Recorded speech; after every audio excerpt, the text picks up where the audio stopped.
The Grey Slate is now washed all the dust off in the water, so it's nice and shiny, and make sure it's not, some of the dirt will come off, you know, and as long as it's not grainy, that's what will block your pump up. If it's just a little bit of dirty water, it's fine.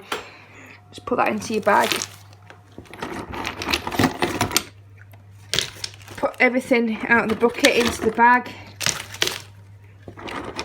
and do the same thing again until you've got enough slate to fill the top of your pot.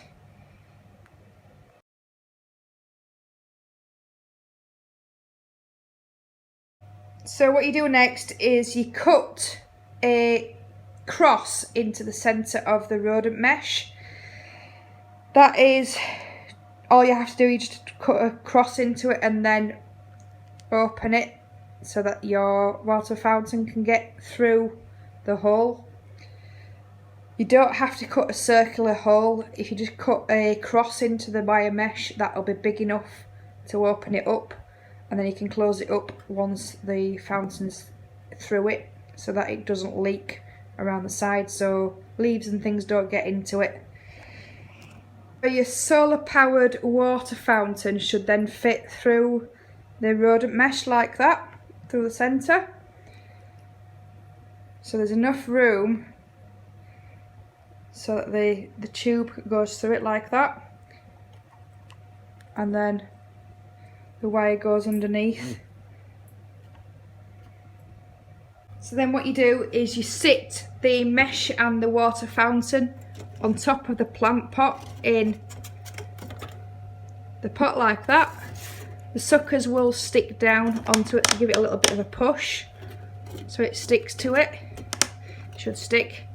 And then make sure your mesh covers.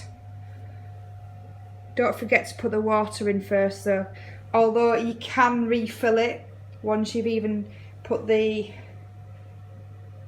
slate on top. You can just pour like cold water into it to refill it, just in case every now and again, especially in summertime, it might just dry out a little bit if your water fountain isn't working. You just pour cold water through the centre and it refills it back up again.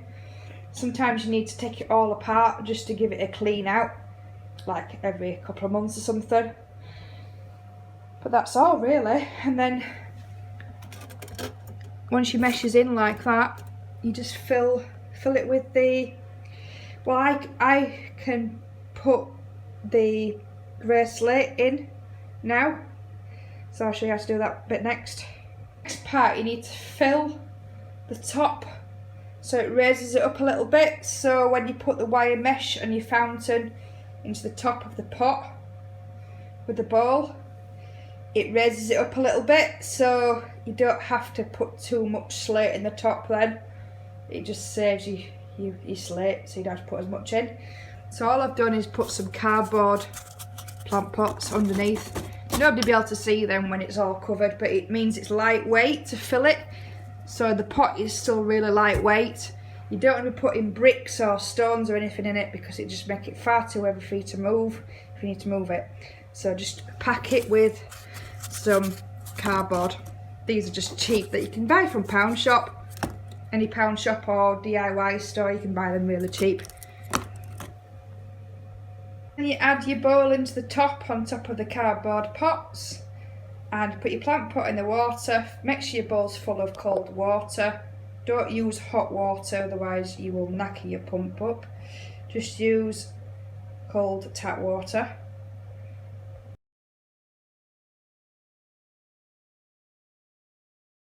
Once your wire mesh is in the top with the water fountain on top of the plant pot, you need to then fill that area with your slate.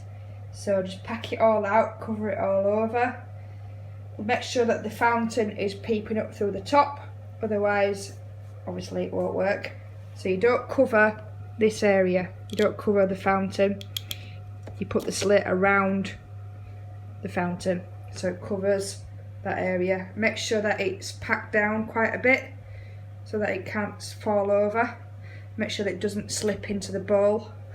Make sure your area is covered by all the slate, the slate and the wire mesh.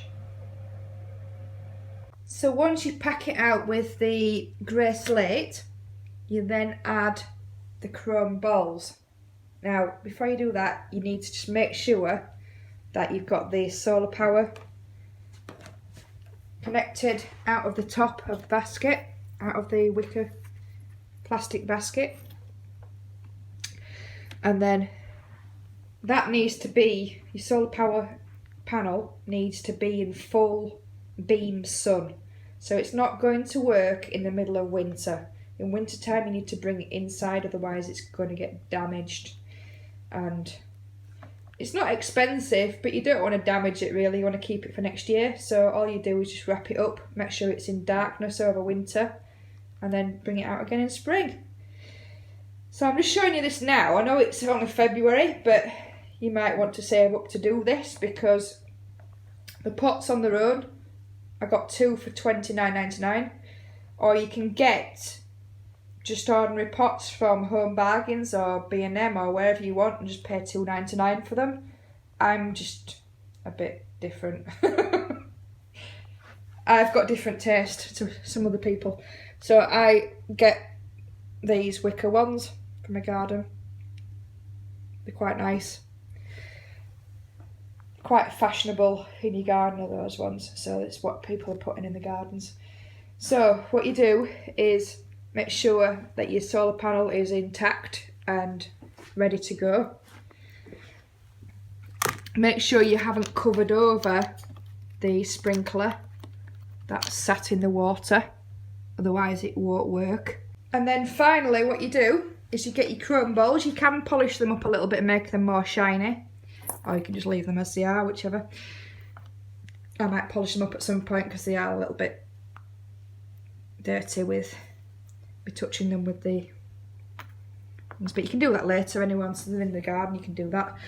But if you place it so that the fountain there, you can see it comes up through the middle, and then those three are placed like that, and then the fountain comes up through the middle and sprinkles all over the chrome balls, and it looks really pretty and it sounds nice as well as it hits the tin of the chrome. If you sat in the garden, if you sat next to it sunbathing, it sounds really nice. So it is quite relaxing as well. They look quite impressive if you sat them next to a bistro table, and if you've got a small garden, and you just put a bistro table in your garden, a couple of these next to it,